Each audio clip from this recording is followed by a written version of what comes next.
Hi, guys. You're back for more of part two of the Odyssey. This section is called The Challenge. We are starting to wrap up things in the story, and this part is very, very exciting. But we have to know a couple of things before we read it.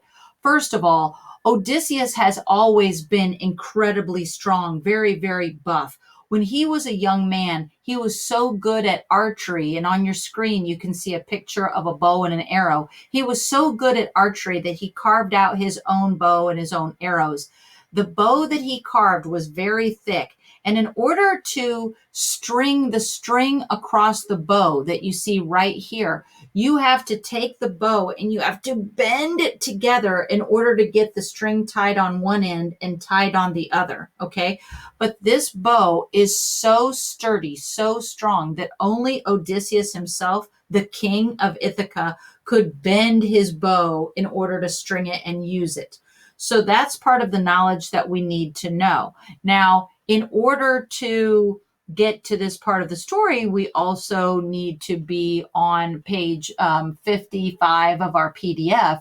And at the top of the challenge, it says, pressed by the suitors to choose a husband from among all of them, Penelope says she will marry whoever can string Odysseus's bow and shoot an arrow through 12 axe handle sockets through these little tiny holes.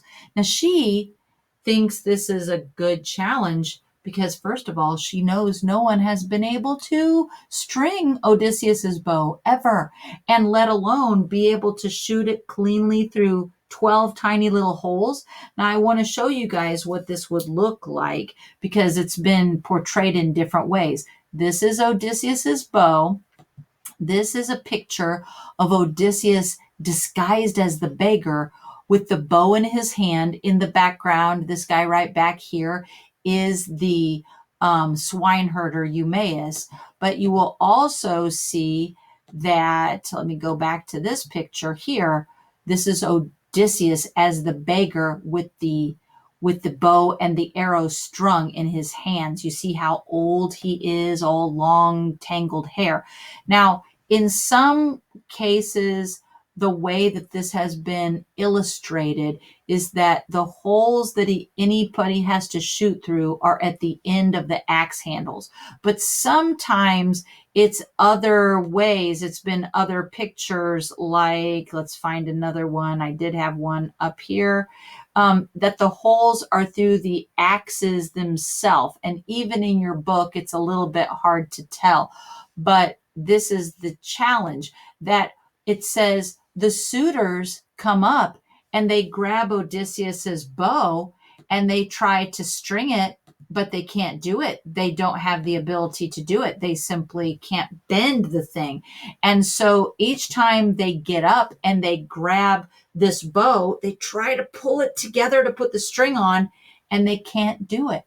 And then here comes this old beggar, and the old beggar says, can I give it a try? And every one of the suitors starts laughing so hard. They're just like, ah, ha, ha, yeah, right.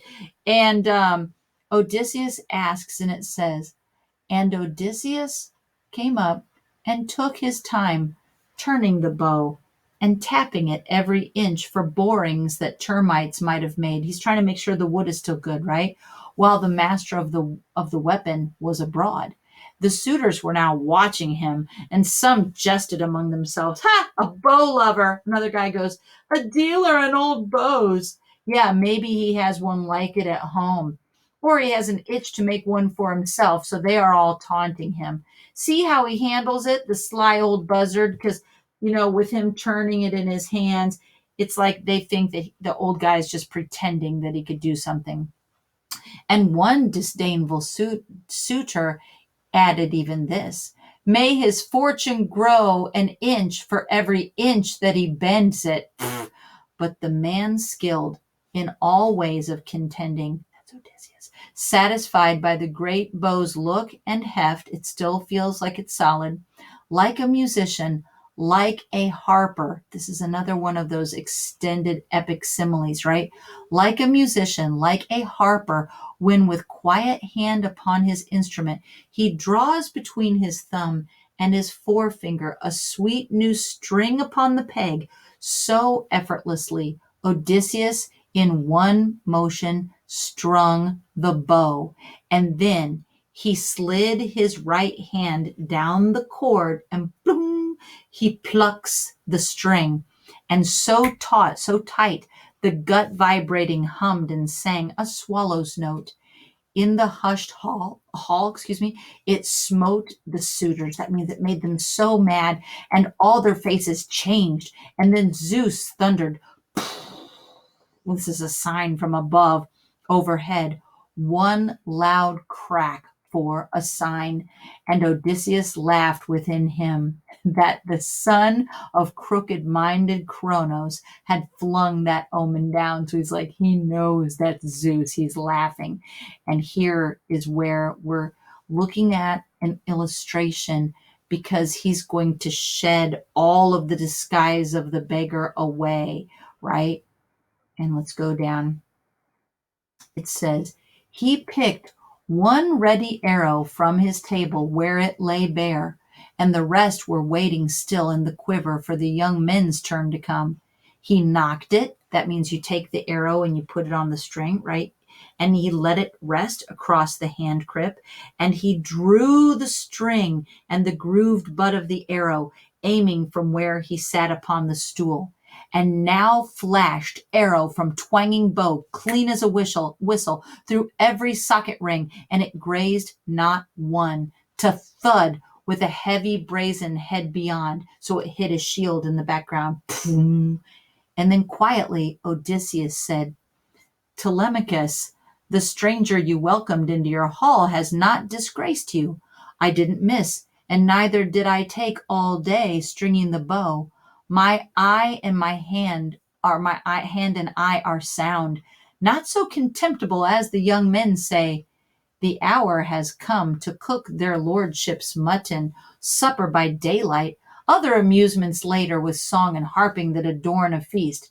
And then he dropped his eyes and nodded, and this was the sign that Telemachus was looking for. And the prince Telemachus, the true son of King Odysseus, belted his sword on, clapped his hand to his spear, and with a clink and a glitter of keen bronze, stood by his chair in the forefront near his father.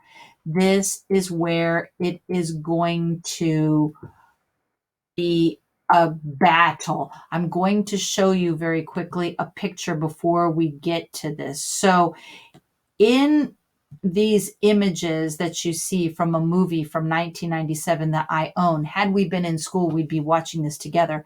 This is where Odysseus, as the beggar, is shooting the arrow.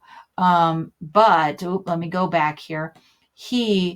As soon as he shoots the arrow, suddenly when he stands up, he's the young Odysseus. And there he is, with his brown hair, with his strong body, with his strong mind.